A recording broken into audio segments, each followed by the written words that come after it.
¿Que le está saliendo el agua sucia? Residents in Maywood, California are afraid to drink their water, and it is easy to see why. Here, in this predominantly poor Latino community east of Los Angeles, tap water is often brown.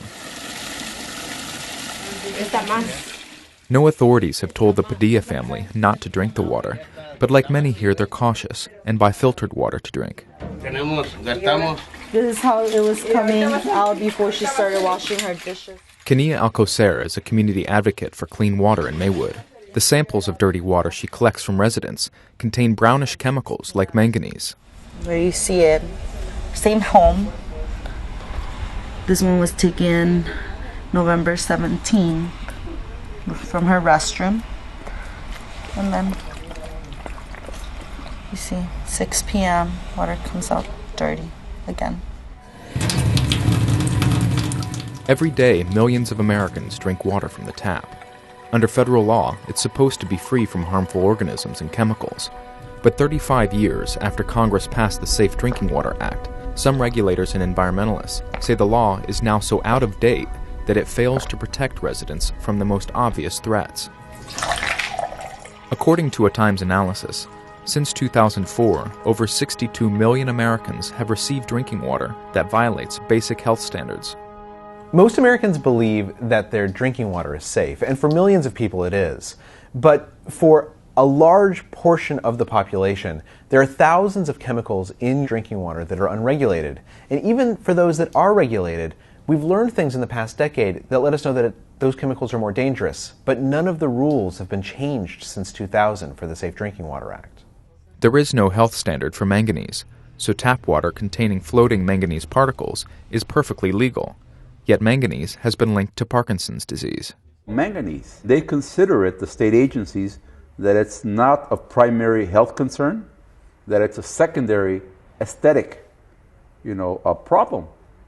For Felipe Aguirre, the quality of drinking water here has become political. After being elected to the Maywood City Council, he made clean drinking water a priority. Water quality is the number one issue in the city of Maywood, because you can knock on the door of any resident and the first complaint they'll tell you is, what are you doing about the water?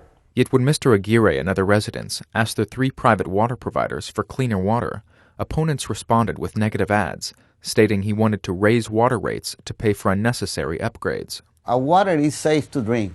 There is no primary contaminants. There is no health risk to drink the water. Gustavo Villa runs one of the Maywood water systems, which has routinely tested high for manganese.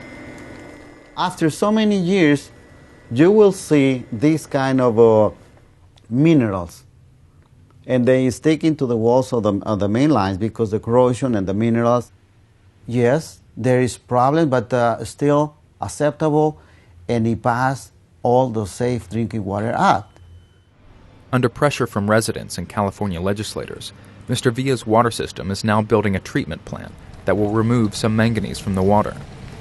But manganese is only part of Maywood's water problem. Less visible contaminants persist, including a manufacturing solvent called trichloroethylene, or TCE. Recent studies show that TCE is more dangerous than previously thought. It has been associated with cancer and kidney and liver damage. There's a lot of distrust of the water. It's not fair that we pay double for filtered water and for this. It's expensive. Like many here, Rafael Castro drinks and cooks with filtered water only.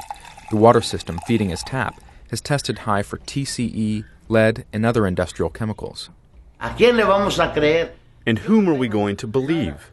I don't have anything. All that I know is what I see, what I smell, and what I taste. It tastes like kind of bad. The source of contamination is unclear, but some of the city's wells pull from underground aquifers near contaminated areas.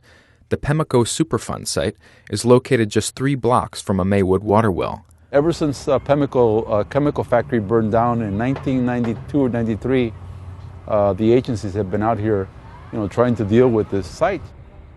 The ground there is heavily polluted with TCE and other hazardous chemicals. These chemicals, they seem to be like a witch's brew, of contamination.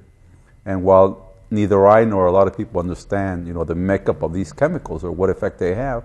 I know that there's a lot of sick people in Maywood.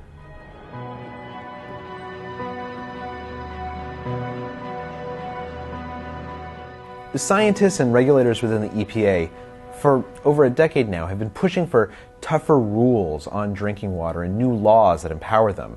But very often when they've tried to do that, industry has pushed back very successfully, because if the rules got tighter, a lot of companies would have to pay a lot more in cleanup costs. And for already strapped municipalities like Maywood, the cost of filtering new chemicals could cost millions of dollars. Mr. Rolfe. Bob Rolfe runs the Maywood water system that tests highest for TCE. Is there a problem with the water here in Maywood?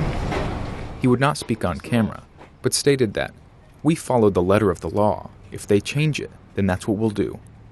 The EPA says that they believe that most people in America get safe drinking water, but even they admit that there are contaminants and chemicals that have not been analyzed. And so Lisa Jackson, the new EPA administrator who took office earlier this year, has asked Congress for greater authority to analyze chemicals.